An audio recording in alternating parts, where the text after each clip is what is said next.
I've mentioned that some of my family members are sick. And so the thing you need to help keep that at bay is hydration. And no better way to hydrate when you're working out or just getting through life is with the Hydro Jug, right, Seton? Yes, I've been guilty of not staying hydrated, so I love that it holds a whole half gallon of water, and they come in really pretty colors. Most importantly to me, it is dishwasher safe. That is nice. I love the sleeve, too. That sleeve keeps your drinks cooler for longer, and the sleeves have pockets. You can put your phone in there or keys or smaller things you need to take to the gym. So you got everything in one spot. Yes, and I plan on giving some as Christmas gifts.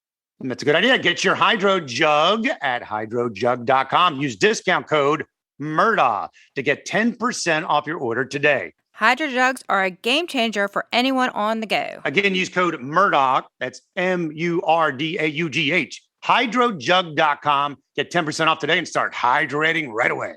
It's Black Friday now at JCPenney. Hurry and shop thousands of the merriest Black Friday deals while they last. Make spirits bright with up to 75% off fine jewelry. Get innovative with sharper image gifts now up to 50% off. Plus, take home kitchen appliances for $7.99 each after $10 mail-in rebate. Score these deals and more all week long before they're gone. Happy Black Friday, JCPenney. Offers valid on select items 11/22 through 11/28. Conditions and exclusions apply. See store or jcp.com for details. Impact of Influence, the tragic story of a powerful South Carolina family and the mysterious deaths that they are linked to. Hi, friend. Welcome back. So glad you're here with us. Matt Harris and Seton Tucker, as we have an interesting episode coming up, something different that we haven't done. Lots of question and answer, and we'll get into that in just a moment. If I sound a little different again, just a reminder, this hopefully will be the last episode, or maybe one of the last episodes where I'll be on Zoom and not in our producer Dwayne's Groove Love Shack, where all the magic happens. So it sounds a little different. That is wise. I'm still down with the COVID, which sounds like I'm down with the COVID, but that's not what it means. I'm sick with the COVID. Seton, you have to eat some words from last episode. Yes, the Gamecocks have restored my faith. They beat Auburn this past weekend, and I had a great time. We hung out with Michael and Raphael, who had won an auction item where I donated some tickets at a benefit for Stephen Smith. And Suzanne, who ran that auction, came. Also want to mention, too, today I have 2 middle school interns here with me. So they're hopefully having fun watching us record. Wait, I can see her in the background on this Zoom seat, and I've seen her yawn multiple times. That's great. Well, the Gamecocks have had the USC in this southern part of the world, for those listening across the land, University of South Carolina. And you pulled a decent season out of your hat after quarterback issues and all that sort of thing. Bowl eligible. Yeah, and my Ohio State Buckeyes are rolling right along. This is dropping. You could be listening to it, of course, any time in history, but it's a few days before Thanksgiving as we record. Do you have plans in the Seton Tucker house? Well, my son is home from college, so we're happy to have him home, and I've yet to make it to the grocery store, which will probably happen on Wednesday, so I'm a little already having anxiety about how bad that's going to be. You know what you're missing the boat on, man? When we're home, we do the order, the whole thing. Just go ahead of time, pick it up right at the deli section, all the stuff, everything, bring it home, bam. Yes, if I had been more organized, I would have signed up for that. But I think it's too late now. I was supposed to be out of the country vacation and come back on Wednesday for Thanksgiving, but I think it's so much better to be on Zoom with Seton and producer Dwayne. All right, Seton, our guest today, tell us all about Sara. Yes, we had Sara Holstein Graves on our episode 22, which we got a lot of great feedback. She is a Hampton native, and we'd had a lot of questions about the community and questions about Maggie and Paul and the family, so we thought that it would be a great time to bring her back on. We got to as many questions. We had lots and tons of questions, so we are picking out some of them. We might have to do another round at some point. We also have a question and answer session coming up with John Snyder. You can get those questions to us and reach out to us because we're always looking for feedback, good, bad, or indifferent. Murdaugh Podcast. Of course, it's Murdaugh. Murdaugh Podcast on Facebook or Murdaugh Podcast gmail.com or individually Seton Tucker Facebook or Matt Harris podcast at gmail.com. All right, Seton, first question for Sara. Hi, Sara. We're so happy to have you back on. It's good to be back. All right, so we are doing an episode where we're taking questions from some of our listeners, and we had a ton of great response after you were on. So we figured we would just dive straight in. Okay. Okay, so I kind of want to start with some of the community questions. All right. A lot of people have asked us how the people in Hampton have reacted to the attention brought on their community and why are so few locals speaking out? Well, that's several parts to that question, and the primary part is, it's a small town. We've all known each other since kindergarten or before, and we do have to be respectful that when you say something about someone, whether it's true or not, you may be offending their sibling, you may be offending their aunt, you may be offending, their best friend. And so until we have more facts, it's really hard to comment, because unless you're really sure about what you're saying, you don't want to run into somebody's really angry grandmother in the grocery store that's going to read you the riot act in front of everybody. So we know that Alec has obviously been accused of some bad things and has admitted to doing some bad things. And so it's fair game to say what you want to say there. But then are you going to talk about everyone else in the family, which is a lot of what we're seeing on social media, it's just spreading. And so it's just not going down that rabbit hole. Once you start talking about it, it just gets huge. Well, are people uncomfortable with the amount of attention that has been brought on the community? Very much so. I think that in the beginning, people were, okay, there's been some accusations and there may be something there. Let's wait and see what they find out. And then as the story became so attractive to social media and to the media in general, we had people who were making road trips to Hampton to go and look at the places that were involved, and people that were, making comments about those who came from that area. And the worst for me is people who make comments about the extended family and just assume that everybody in the family is exactly the same. And, I don't think my sister would want to be held accountable for things that I do, and vice versa. And so that part of it's been hard too. So what do you think is next for Hampton? Like, how is the community going to change as a result of all this attention? Well, I think that for the most part, the firm has been so active in the community and has given back to the community so much that I don't think anybody wants to see the firm go away. But I do feel like people are going to feel more emboldened and empowered to ask more questions, to double check things, and, and just to follow up and to take more caution instead of, we all have a tendency to trust whatever our lawyer tells us, to trust whatever our doctor tells us. And, people need to know that you are always, you always hold the power to double check those things and to ask every question that you need to ask to feel comfortable. And so I think that part of it is definitely going to change. I think there may be some judicial reforms that come out of this. There may be some political changes that come out of this. I'm curious to see how far that goes. You brought up how a lot of people are worried about offending family members of the people who are actually the guilty members.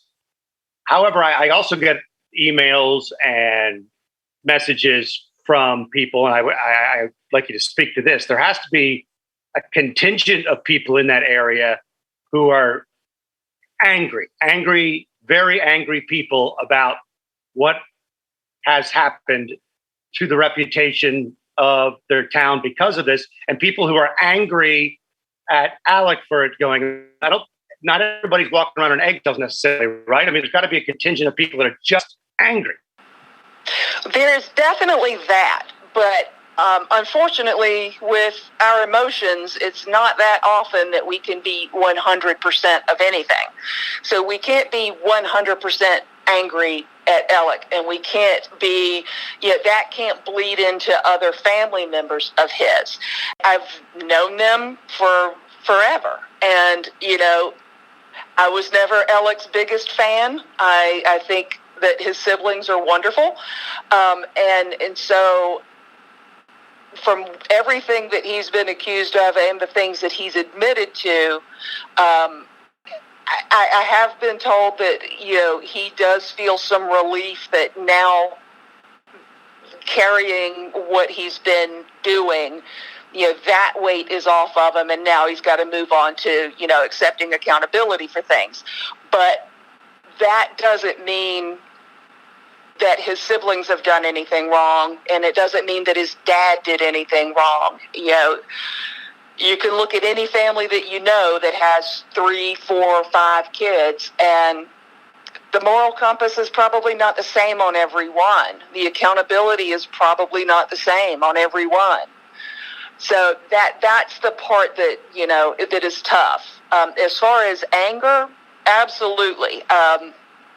His own family is upset with him.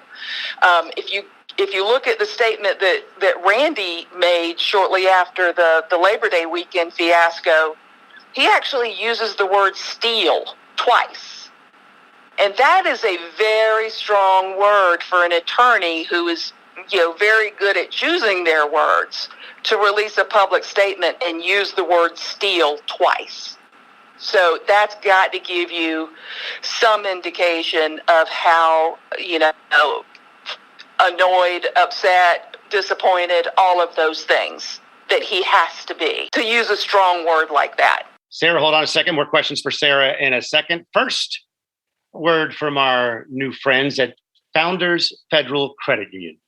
Would you love to lower your existing auto loan rate by 1%? Look no further than Founders Federal Credit Union. Refinance your current auto loan and we will beat your existing rate by 1%.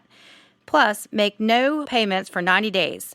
Boats, motorcycles, and recreational vehicles are included. And we're talking a lot about boats in this episode. I don't know if they got this rate. Never mind. Whether it's for the car you drive daily or the boat that's reserved for the weekends, an auto loan from Founders Federal Credit Union, a smart and affordable way to pay. Founders features flexible terms, low rates, fast, friendly service, and 24-hour account access with Founders Online and the Founders app. Relax with Founders. Don't miss out. Apply today at foundersfcu.com/auto or at an office near you. Terms and conditions apply. Membership qualification required. Founders Federal Credit Union is federally insured by NCUA. Current auto loan must be with another financial institution. So we had one listener who asked this question on our Facebook page, and she says, I wonder how Miss Graves feels now that so much attention has come to light about Alec Murdaugh. Some of the locals feel they have good reason to be afraid of Murdaugh and the firm. They seem to have pushed their weight around, always knowing that there could be no repercussions. Let me say, first of all, and I want to make this painfully clear to people, I'm not afraid of the Murdaughs. I've never heard of any member of their family or their law firm coming after anybody. I've never seen, when we grew up, it was not an uncommon thing for the boys to drink a little too much on the weekends and get rambunctious and get into fistfights. I've never seen any of them even have a verbal altercation with anybody. They're not to be feared. So let's get that clear right off the bat. They are a family that knows a lot of people, has a lot of connections, can get things done. They're respected for the most part. And they are very political. They're very friendly. They have that salesman-like approach to people where, it's a very diplomatic kind of approach. But again, when you are practicing as an attorney, you're selling yourself. And, you're selling your ability to convince people with facts and with finesse. And so you have to be that way. You live in this community, and you can't have a bad day where somebody's not going to see it. But no, there's no fear. It's not that. And it's never been that. All right. So speaking of Alex, so the next question, which I think Matt and I can probably answer, is the New York Post recently reported that Alex was out shooting before the murders, but recent reports say that he was either taking his dad to the hospital or with his mother. Which is it? So actually, it was John Marvin that took his dad to the doctor. Alec had gone to work. He came home. He spent some time with the family. And then he went to his mother's. His mother had a stroke a few years ago, and then following that, she's developed Alzheimer's, and it's gotten progressively worse. She has 24-hour, round-the-clock health care, so there's caretakers there at all hours of the day and night, and those caretakers were there for the time that Alec was there with his mother, and my understanding is that they have provided that information to investigators so that that's verified. Yeah, so that's the ironclad alibi that they're talking about. Yes. Wow. That's the first time we've heard the story that John Marvin was the one with the dad taken to the hospital. That's interesting. And I don't know where he was out shooting thing came from the Post said. I had not heard that prior. Had you seen? I had, but that was from the beginning. And it seemed to be quickly debunked when Griffin, his attorney, went on the media and said that Alec was actually at home with his mother watching a game show. So I think that was a false report. Well, and you also got to, and this I don't know, this is just speculation for me, but you also got to think of the fact that they all had new cars, they all had cell phones, and I got to imagine that there was probably a GPS in the car. I'm sure they tracked his cell phone. So I'm sure there are more ways than just talking with the caretakers to verify. All right, so why hasn't the FBI been brought in to investigate the murders? So the FBI really can't come in and do that unless SLED gives them permission. And SLED does not want to have them come in. And we've seen that with the charges around the Satterfield case where the U.S. attorneys have tried to get involved and SLED and the attorney generals have said, no, we've got this back out. From my understanding, the family would actually welcome the FBI to come in and, work with SLED, do an investigation independently of SLED, whatever, but to get more eyes, more technology, more experience, let's do everything we can to find the answer need on this. But SLED has said so far that they're not inviting the FBI. The FBI has to be invited by them. And SLED, we have to remind everybody, SLED is State Law Enforcement Division. And on that note, we have our legal analyst, John Snyder, now joining us via Zoom. John wanted to comment on the FBI. John, about the FBI question, what do you got? Yes, so I was very interested in the Attorney General's press releases about the 27 indictments, where it specifically mentioned in the last paragraph that this was in coordination with federal and state law enforcement agencies. So I made the impression that perhaps the U.S. Attorney's Office was deferring to the state on this case. All right, that makes sense. And also, I would think that as the case moves along, there's the possibility, of course, of IRS things and other things associated with federal law breaking that's going to bring in the feds in different ways as well, right, John? That's right. I think you've got you still have all your bank issues, all your loan issues that are separate federal crimes than what he's currently indicted for under South Carolina law. Okay, fire away a question, Seaton. Okay, so next we've had a lot of questions about Maggie. People want to know more about her, and we've also asked why Maggie's family members have been so quiet, which I think kind of speaks volumes. There was a New York Post article that kind of came out and gave a little bit of background about her, that she was from the Nashville area. They moved to Pennsylvania while she was in high school for her father's job, and then relocated back down south, and then eventually ended up at USC, which is where she met Alec. But that's basically all I know. I don't know. Sarah, do you have anything to add to that? And let me preface this by saying that I did not know her like that, but I know plenty of people that do. And so the first thing is, why are her family members being so quiet? Well, I think that kind of goes back to the same answer, that the facts out there for us surrounding hers and Paul's deaths, that it's hard to really comment because there's not much that's been put out there to address. The other part of that, unfortunately and sadly, is that both of her parents are in declining health and they're just not well. And losing your daughter has got to be earth-shattering enough, but then, to lose the grandson as well, and to know that anything that you say that may be, picked up as being a negative is going to hurt your surviving grandson. So I think that there's really not much that they could say that would satisfy what people want to hear. And there's not a lot of facts out there to base a statement on just yet. So that's why we're probably not hearing much out of them. It's just interesting that they haven't given a storyline to give a story to the name.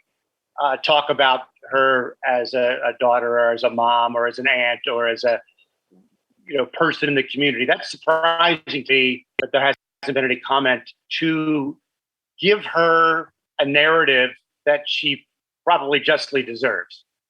Well, and they haven't come out in support of Alec either. So correct. I kind of find that interesting. I think their silence kind of speaks volumes.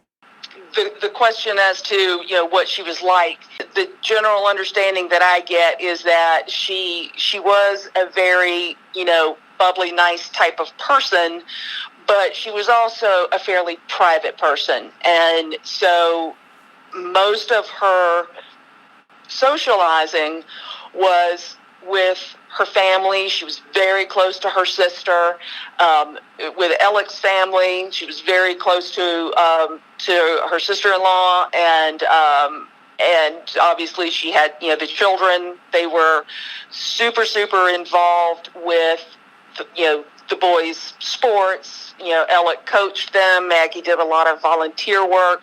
They were huge USC supporters, so they went to all the football games, all the basketball games. The kids were always with them. They would take their parents to the games.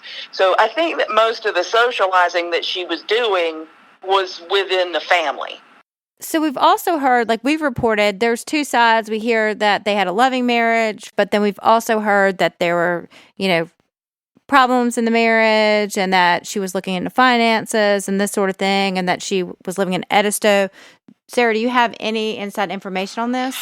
Well, the Edisto thing, to me, that did look like she had moved to Edisto and he didn't. But when I discussed this a little bit more with my friends, what I was told was that they had just sold the house that was within the town of Hampton, and they still owned Moselle, and they still owned the Edisto house. They had decided at that point to do a little remodeling and a little redecorating at the house at Edisto.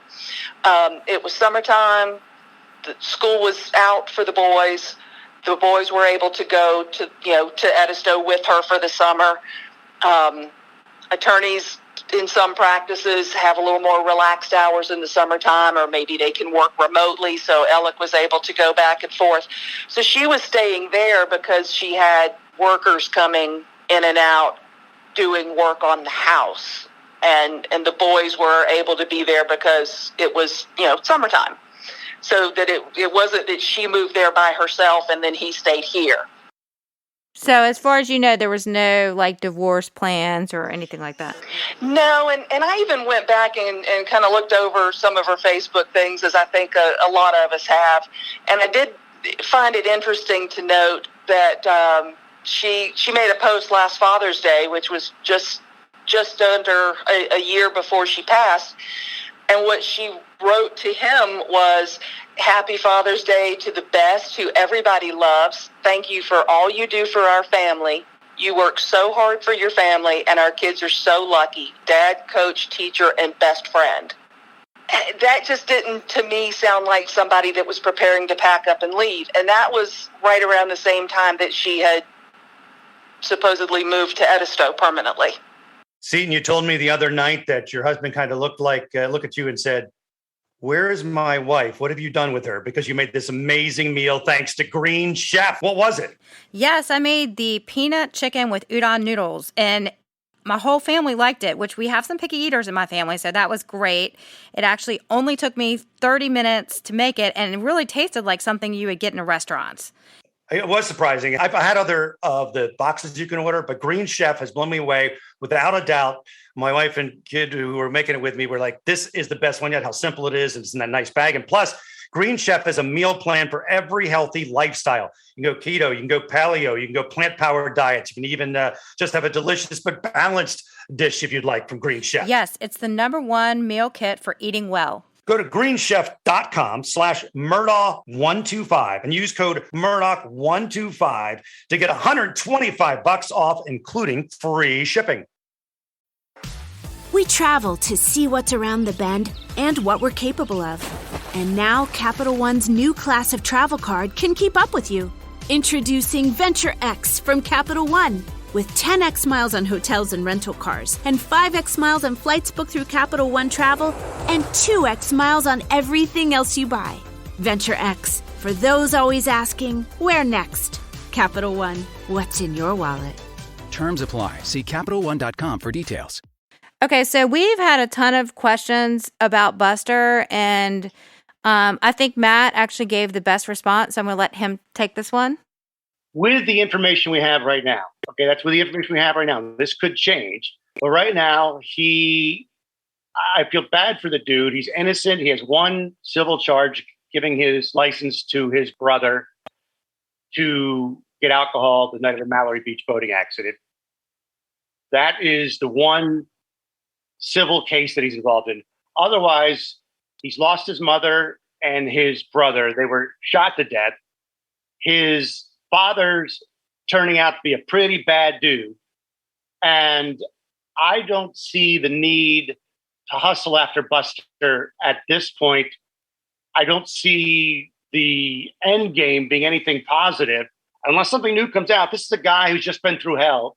And I don't feel it's appropriate to start reporting where he is and what he's doing and who he's with, unless those are tied in some way to the case. Otherwise, my theory is leave the guy alone unless new information emerges. I don't think it's great journalism or podcasting or humanity to report every step that Buster takes that's not tied in some way to some sort of criminal enterprise. That's my theory, and some may disagree, but that's how I feel. Yeah, I agree. And I agree with you 100%. But I did want to add one thing. I've seen a lot of people saying, he's a grown man. He should be able to support himself, yada, yada, yada. Don't forget, he was working in food and bev at the time that all this happened. So he can't work because there are so many people that are congregating around his workplace just to see him or try to talk to him or take pictures of him.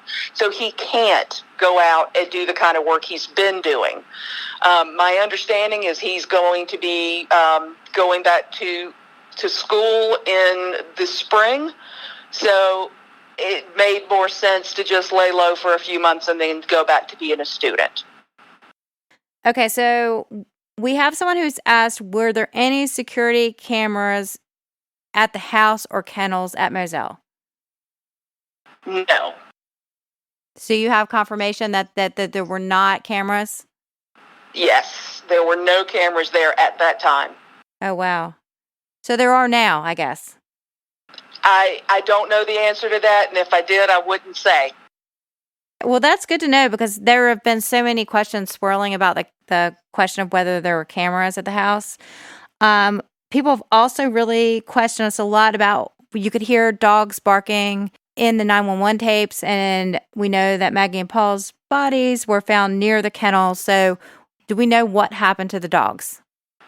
Yeah, so some of the dogs were their personal dogs. Alec and Buster both had dogs that were their personal dogs, and then they had working dogs. Randy, the oldest brother, is very involved with breeding and showing, and so he has some very valuable good dogs. So they did have working dogs there, and every last one of the working dogs have been rehomed with other families that have, hunters and the kind of work that these dogs are bred for. So they're still all very active. They're all very healthy. They're all still working and doing very well. I want to say, I think that there had to have been cameras on the property someplace being based at the hunting camp, but that doesn't mean they were at the place where the house is or the murder is, I would assume, right? Because it could be out in the fields. I would think they'd have them out there so they know where to find game, but that doesn't mean that the cameras that we're referring to would be at where the homestead is. Is that fair to say? Right. Yeah. The hunting property, it was, anytime you would see pictures of them on Facebook hosting hunts, you would see some type of vehicle, whether it was like a gator or a Jeep or a truck, but they would drive to the areas where they were going to hunt. The homestead was the house, the huge barn with the red top where the machinery was kept. They had a very large kennel system there, and so there weren't any cameras around there because it just they've never felt they needed it. Your neighbors kind of keep an eye on things. I think they had a caretaker out there at some point or another, and so they just never felt they needed it. As far as on the hunting property or their trail cams, deer cams, that I don't know the answer, but I would guess yes, but it wouldn't come into play with, what happened here. Yeah, I just want to make sure because people were going to say that. I had that comment. Well, they had to have cameras to hunting ground, but that doesn't mean they were at the place where the murders occurred. So that's why I just wanted to clear that up. See? And then the last question about Moselle is why Maggie and Paul were there the night of their murders. And that's a real simple answer. They lived there.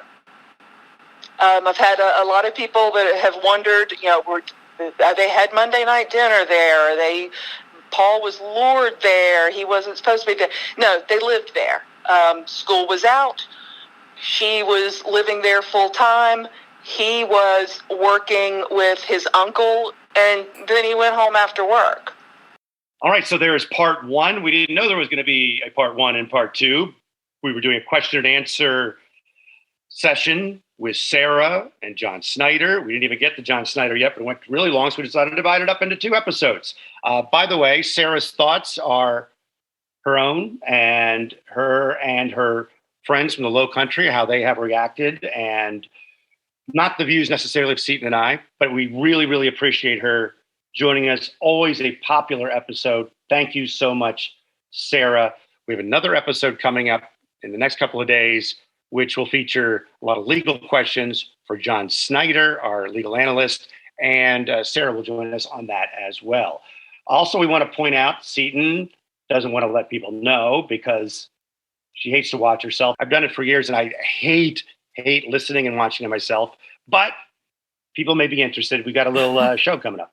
Yes, we're going to be on CrimeCon at Home Holiday Escape, which is going to be on the Oxygen Network, and that's this Friday, Black Friday, November 26th at 7:30 Eastern Time. There you go. Don't judge us. Yikes. We also have a Peacock documentary that'll be coming out in the first few weeks of December. We'll keep you updated on that. We did a lot of video for those guys talking about the Murdaugh case. And so many things have changed since we were first interviewed for that Peacock show. Seton, I'm a little worried, right? You know, I know. It just seems like that was ages ago. I mean, I'm like, I don't know. I'm going to call this summer the summer of Murdaugh. I don't feel like I really truly experienced summer because I think that's all I thought and did for the entire summer. And it's just crazy about how much has changed since this story first broke. You know, how many times do we say, well, I hope it doesn't dry up right now. We don't have any more episodes. And the next thing we know, it's bing, bang, boom. So I appreciate everyone who listens to the podcast. I appreciate everyone who shares the podcast. We are so grateful. 2 first-time true crime podcasters. Never thought it would get to this point. And if you are listening to this before Thanksgiving, have a great Thanksgiving. If it's after Thanksgiving, have a great holiday. And we will talk soon. Don't forget, I have to remind you, Murdaugh Podcast Facebook, MurdaughPodcast.com website. Hear that? Is that America cheering or a sausage patty sizzling to perfection? It's time to cheer for Egg McMuffin and fresh cracked eggs at McDonald's. It's time to wake up to the aroma of freshly baked biscuits and treat yourself to a real honest-to-goodness morning meal. Breakfast, it's on at McDonald's. Now enjoy a large iced coffee for just $2. Add a breakfast sandwich to make a meal. Prices and participation may vary. Cannot be combined with any other offer or combo meal. You know a spot, but not just a spot, the spot. Actually, with the all-new Nissan Frontier, you know a bunch of them. But the key to these great spots? Being able to reach them in the first place. Your spot is out there. Find your Frontier in the all-new 2022 Nissan Frontier. With standard 310 horsepower, advanced tech, and 281 pound-foot of torque.